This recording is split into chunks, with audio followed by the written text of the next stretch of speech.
செஞ்சு முடிச்சிடறோமா அப்படின்னு சொல்லிட்டு ஆரம்பிச்சிருவா. பாவண்டா அவ. நான் பூரா தையல் கடையில உட்காந்து தைச்சுக்கிட்டு வீட்டுக்கும் வந்து வேலை பார்க்கணுமா என்ன?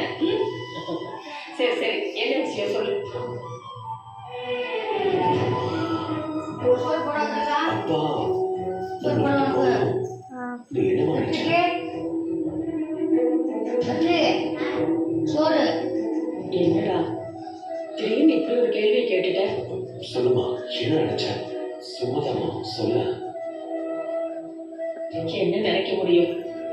என் மூளையே மறந்து போச்சு. நல்லா இருந்த மனுஷன் திடீர்னு நெஞ்சு பிடிச்சிட்டு சாய்வாருங்க. நான் என்ன நினைச்சா பார்த்தேன். உலகமே இருண்டு போச்சுடா வாசு. இனிமே எதிர்காலமே இல்லைன்னு அப்படியே உட்காந்துட்டேன். உன் முகத்தை பார்த்ததும் இன்னும் பயம் அதிகமாயிடுச்சு.